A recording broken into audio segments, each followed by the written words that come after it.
ఇక డీటెయిల్స్ చూద్దాం. లోక్సభ ఎన్నికలు సమీపిస్తున్న పార్టీల మధ్య పొత్తులు పొగుడుస్తున్నాయి. తాజాగా బీఆర్ఎస్ బీఎస్పీలు లోక్సభ ఎన్నికల్లో కలిసి పోటీ చేయనున్నాయి. ఇరు పార్టీల మధ్య పొత్తు ఖరారైంది. ఇందులో భాగంగా బీఎస్పీకి 2 ఎంపీ సీట్లు కేటాయించింది బీఆర్ఎస్. వాటిలో ఒకటి నాగర్ కర్నూలు కాగా మరొకటి హైదరాబాద్ ఎంపీ సీట్ను కేటాయిస్తున్నట్లు ప్రకటించింది. హైదరాబాద్ కాకుండా ఆదిలాబాద్ సీటుపై బీఎస్పీ పట్టుబట్టింది. అందుకు గులాబీ దళపతి ససేమిరానట్లుగా తెలుస్తోంది. మిగిలిన స్థానాల్లో ఇప్పటికే కేసీఆర్ పార్టీ అభ్యర్థులనైతే ప్రకటించారు. కేవలం ఓట్లు సీట్ల కోసమే కాకుండా భవిష్యత్తులో కలిసి పనిచేయాలనే నిర్ణయానికి ఇరు పార్టీలు వచ్చాయి.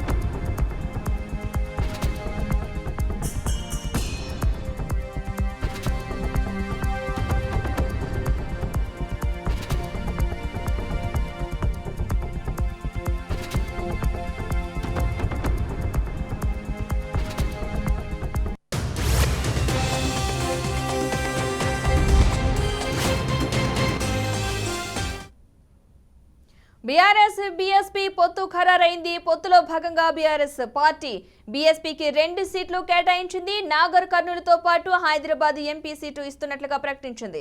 రాష్ట్ర ప్రయోజనాలను కాపాడడానికి దేశంలో బహుజనుల రక్షణ కోసం బీఎస్పీ బీఆర్ఎస్ ఒప్పందం చారిత్రక అవసరమని బీఎస్పీ రాష్ట్ర అధ్యక్షుడు ఆర్ఎస్ ప్రవీణ్ కుమార్ అన్నారు. పొత్తులో భాగంగా నాగర్ కర్నూలు, హైదరాబాద్ లో బీఎస్పీ పోటీ చేయబోతోంది. మిగతా స్థానాల్లో బీఆర్ఎస్ పోటీ చేస్తోంది.